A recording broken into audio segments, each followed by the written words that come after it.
You've buried yourself alive, Calloway. Richard Calloway didn't look up. He kept shoveling packed snow over the roof of his cabin, his dog Tack watching from the drift, tail still. A man buries himself before the real freeze even hits. He's lost what little sense he had. William, maybe he knows something we don't. Knows something? He's piling death on his own roof. Maybe I've buried the cold. The neighbors exchanged glances, then turned back toward their own cabins, still shaking their heads and muttering about old fools. Richard finished his work as the blue dusk deepened, leaving only the chimney and one amber window exposed, the snow swallowing every edge. The cold was already dropping, and in the valley, the first hard winter night was closing in, breath visible in the frozen air. Inside the snow-buried cabin, Richard ran his gloved hand along the log seams. Not a whisper of moving air. He remembered his father, years ago, pulling him close beside a snow-packed trapper's tent. His father's voice, low and certain, "Cold ain't what freezes a man, son. Moving air is the thief." Richard felt the stillness along the packed snow against the logs.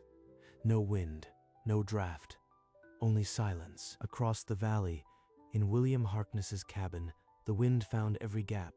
William, I can feel the cold seeping through the walls already. We'll freeze if this weather holds. Calloway's burying himself like a scared animal. That's not sense. That's surrender. Anne added another log to the fire, but the draft curled around her ankles like a living thing. Maybe he remembers something we've forgotten. What harm could a little snow do against the logs? Night pressed against the windows, and in Richard's cabin, the stillness held. No fire, but no shivering either. By morning, the air had gone dead still, and the cold bit harder than any night Richard could remember. He stepped outside only long enough to read the sky, then sealed the door and felt the snow's weight holding the warmth in. That night he did not light the stove. The pocket of still air stayed warm enough for sleep. The wind is finding every crack, William.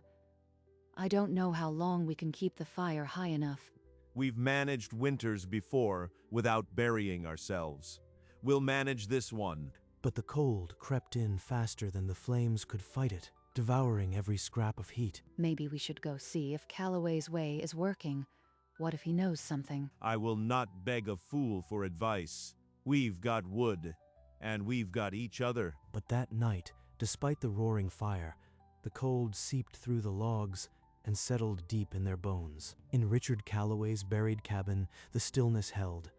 No fire, no draft, and Tack slept soundly by the door. The blizzard struck without warning, a wall of white wind that swallowed the valley whole and screamed through the pines. Inside Richard Calloway's buried cabin, the air remained motionless, the only sound the steady breathing of Tack by the door. He slept through the howling, as if it were a distant rumor, the snow-packed walls sealing every draft, every shiver, every threat of the killing air. William, the fire's dying. The wind's forcing itself down the chimney. A violent gust snaked through every crack and killed the flames in a single breath, plunging the cabin into a darkness so complete it felt like a sealed tomb. We can't let it go out. Grab the kindling and anything. But the fire was dead, and the cold rushed in like a flood, stealing the warmth from their outstretched hands. It's so cold, William, so cold. What have we done sitting here while Calloway buried his cabin? They pulled every blanket and coat around themselves, but the cold seeped through the logs unstoppable, hunting them. And in the heart of the storm, Richard Calloway's cabin glowed, a warm ember buried under deep snow, untouched by the wind's fury. Dawn brought no relief. The blizzard tightened its grip, and the wind shrieked through the valley with renewed violence. Richard Calloway woke to stillness. He checked the snow-packed seams and found not a single cold breath. William, we won't last another hour. Go to Calloway's cabin. Beg if you must. I will not crawl to that fool. After everything I said. Pride won't keep us alive, William. Look at me. I am freezing. Please. He looked at Anne, her lips blue, her hands shaking. The sight broke something inside him. All right, I'll go. But if he turns me away, I don't know what I'll do. He wrapped his coat tight and stepped into the storm, the wind nearly tearing the door from his grip. The whiteout swallowed him instantly, reducing the world to a hissing, frozen void. Somewhere ahead, buried in the drifts, Richard Calloway's cabin waited, a faint glow in the chaos. William fought through drifts that rose to his chest, the wind freezing the breath inside his lungs. When he reached the place where Calloway's cabin should be, there was only a shapeless mound of snow, no door, no window, no life. He's dead. I waited too long, and now the snow has buried him for good. Guilt dropped through him like a stone. He had laughed while a man built his own tomb. Then, from deep within the white mound, a muffled bark pierced the storm. Tack. That's Calloway's dog. He's alive. The old fool is alive in there. His fist rose to pound on the buried door, but his arm stopped midair, trembling more from shame than cold. After everything I said, how can I knock on his door now and beg? I can't. The storm pushed him back toward his own dark cabin, every step heavier than the last. The cold now inside his bones. He fell through his own door, the fire still a dead heap, Anne watching him with eyes that already knew the answer. Night swallowed the valley, and the temperature dropped to a lethal stillness that even the wind seemed to fear. You didn't even knock.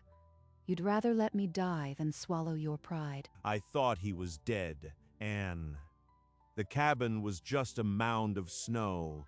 I couldn't knock on a grave. But you heard the dog. He's alive. Go back, William, or watch me freeze right here. William broke, a sob tearing from his chest, and then he rose and stumbled into the storm again, the cold now a countdown.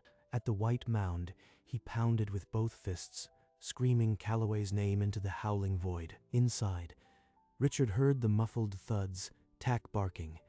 He grabbed a shovel and began digging through the packed snow. Hold on, I hear you. Keep making noise, I am coming. The snow gave way, and Richard pulled William through a narrow tunnel into the warmth. The storm sealed behind them. The door between the two men had opened, and the cold could not follow. William stood motionless in the center of the cabin, shivering not from cold, but from the shock of absolute stillness. The air was motionless, warm, and silent. He put his hand near the wall, expecting the familiar bite of a draft. There was nothing, only the solid, packed snow. Snow ain't cold, Harkness. Wind is cold. Snow stops the wind. Still air is what keeps you warm. All my life, I fought it, never thought to use it. Every gap I sealed, every draft I stopped. The snow does the rest. Can you show me? Can we save Anne the same way? Grab a shovel. The storm's not letting up, but we can still beat it. We'll bank your cabin just like this. They pulled on coats and mittens, stepped back into the narrow snow tunnel, the blizzard howling just beyond the packed wall. He didn't gloat, just helped. I was wrong, and he treated me like a neighbor. They pushed into the storm together, shovels in hand, heading for William's cabin with a desperate new hope. They reached William's cabin as the wind screamed harder, snow already climbing the walls where drafts sliced through. Pack it tight against every joint, no gaps. The storm will seal the rest. For an hour, they worked without a break, shoveling snow against the logs, burying the drafty seams in white. I can feel it. The draft at the window is gone. Inside, Anne stuffed cloth into the last cracks, and as the snow rose outside, the cabin's cruel chill began to soften. Frost on the window panes receded like a slow tide, and for the first time in 2 days, the air inside did not bite. Richard, thank you. I don't know what else to say. Save it.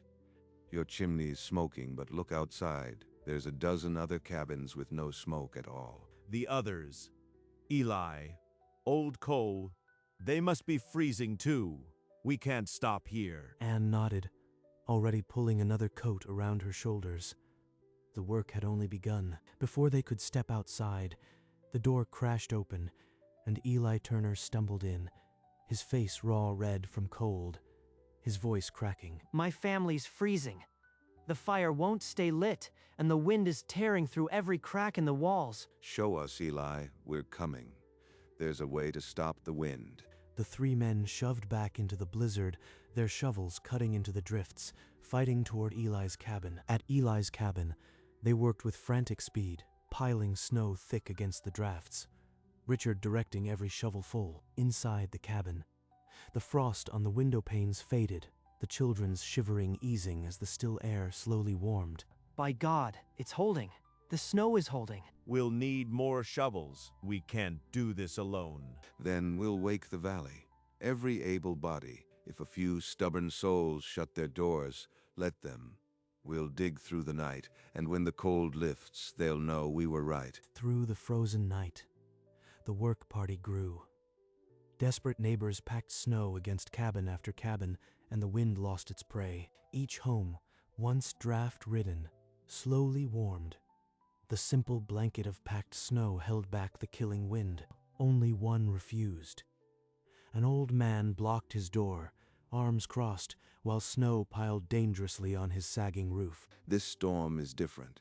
Let us pack your walls before it's too late. The old man spat into the snow, shouting that he'd survived 50 winters and didn't need any foolish snow blanket. You'll freeze for nothing, old man. Let us help. Easy, William. Shouting won't open his door. But the old man only glared, then slammed his door shut, leaving them in the howling dark. Inside, the roof groaned under the weight.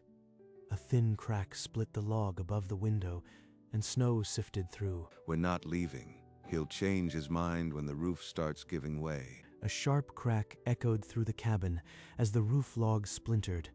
Powder snow cascaded down, and the old man's defiance shattered with it. Richard slammed the door open with his shoulder, pulled the trembling man back, and shouted for shovels. Now, while I hold the beam, pack that snow like your life depends on it. They threw themselves at the walls, burying every seam, every crack, every slice of wind with arms that no longer felt the cold. It's working. The draft stopped. Keep piling. The groaning overhead grew still. The packed snow absorbed the weight, and the split log, once about to buckle, held firm. The old man stared at the snow-packed walls, silent tears cutting through the frost on his cheeks, finally understanding. It's not weakness to accept help. The mountain doesn't care about pride. Dawn broke over the valley, revealing a silent world of white mounds where cabins had been, each one hiding a heart of warmth within the packed snow. The last holdout had fallen, not to the storm, but to the simple proof that snow could be a shield, not a grave. The blizzard had spent its fury, leaving a thick silence over the valley, broken only by the soft sight of smoke rising from chimneys buried in white. Richard Calloway moved from mound to mound, his boots crunching on the fresh snow, Tack staying close at his side. At each home, a face appeared at a frosty window, then a door cracked open, releasing warm air and grateful murmurs. Relief and shame mingled in the voices that called out to him, but he only nodded, offering no more than a quiet, "Stay warm." You saved us, Calloway. The whole valley. We saved ourselves.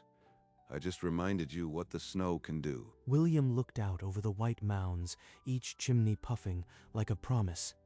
The valley was alive, and it was because of the man he'd mocked. Richard's mind drifted to his father, who had taught him that snow could be a blanket, not a curse. The old lesson had held. He stood on the ridge, Tack beside him, and for the first time in days allowed himself to believe the worst had passed. The cold still held, but inside the snow-buried cabins, families tested the stillness they had once mocked, and found it warmer than any fire. By midday, families gathered in the clearing, their relief tangled with lingering confusion. What about the spring melt? Won't all this snow flood our cabins? Dig drainage channels before the thaw. The water will run off like any other spring. The practical answer eased their fears. Heads nodded slowly under the pale sun. He knew from the start. I was wrong, and we've all seen the proof. William caught Richard's eye, and gave a nod that carried more weight than words. Next winter, we'll bank snow early. Still air is warmth.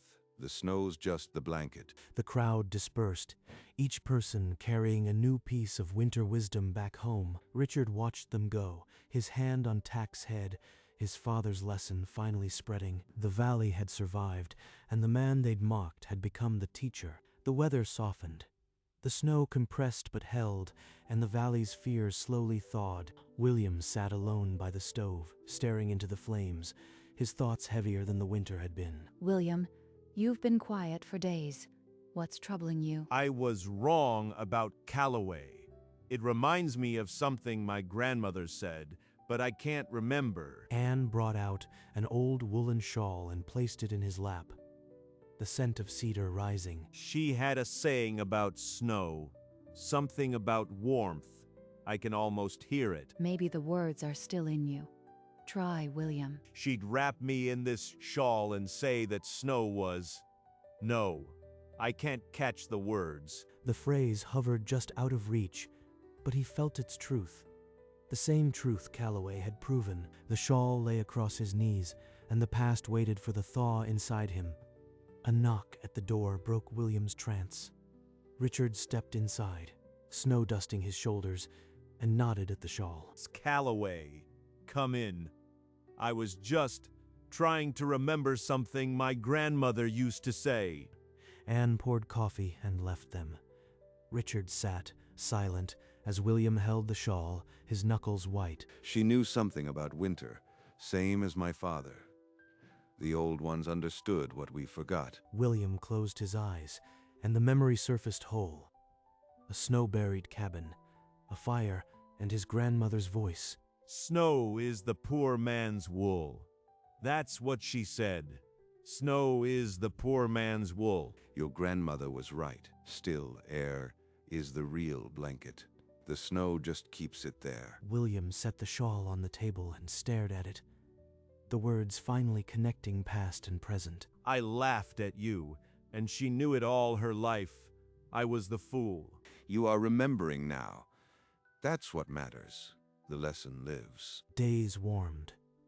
Water began to drip from the eaves of the snow-buried cabins, carving dark lines down the white mounds. Slowly, the packed snow retreated, revealing solid log walls, undamaged by the weight or the cold. Eli ran his hand along the dry, intact wood of his cabin wall, shaking his head in wonder.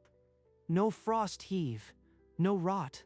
The snow protected it better than I could have hoped. Anne stood outside with William, surveying their own cabin, the first green shoots pushing through the mud. We'll bank snow again next winter, and every winter after. Richard walked among the neighbors, a quiet satisfaction in his step, Tack at his side. Conversations that had once been scornful now turned to planning, where to pile the snow, how to seal the drafts. Calloway's way.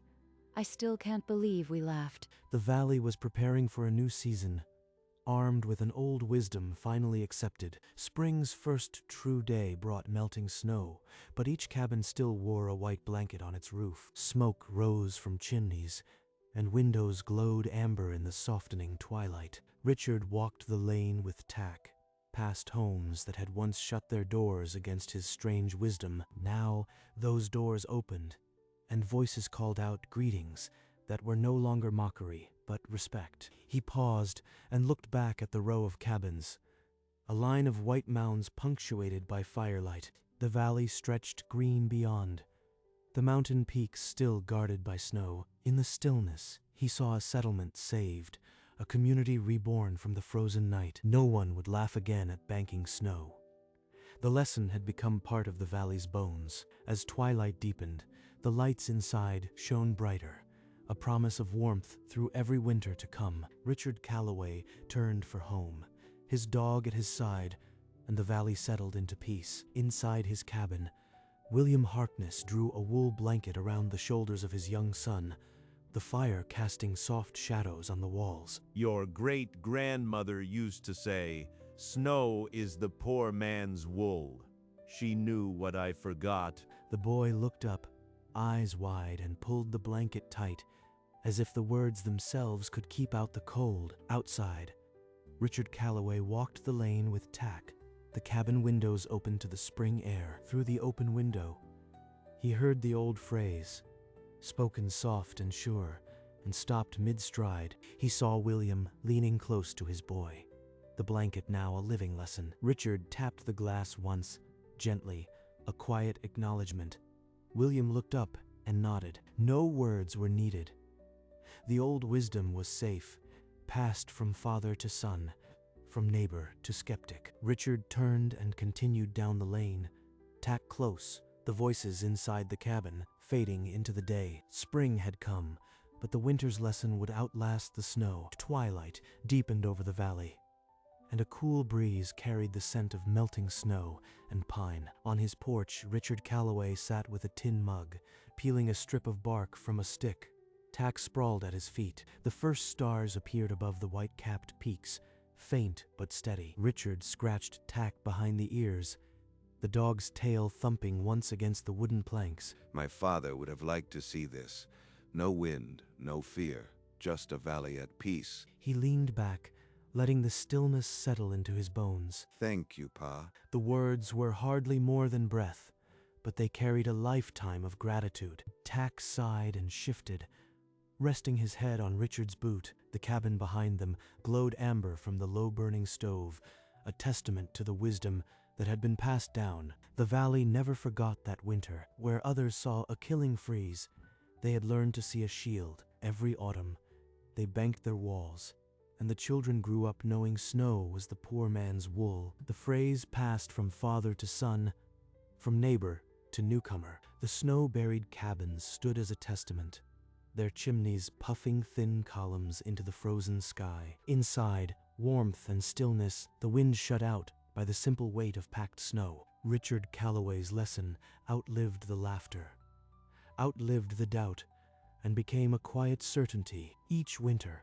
the mounds rose, the fires burned low, and the wind screamed its fury against walls it could not enter. The valley had turned winter's weapon into winter's wool, and in the stillness, the old-timer's wisdom lived on. Night fell again over the valley, and the snow-buried cabin glowed like an ember half hidden in the drifts. Through the packed snow, the window shone, warm and constant. Inside, the silence was complete. No draft, no cold, only still air and the soft breath of a dog. Some called him a fool. The snow called him sensible. The man who buried his cabin had buried the cold instead. In the valley, the lessons of that winter became legend. Snow was no longer the enemy. It was the poor man's wool, the quiet armor, and when the cold wind howled, the cabins did not shiver. They slept beneath their blanket of snow. The door between mockery and wisdom had closed. Only the stillness remained, and in that stillness, the old-timer's fire burned on.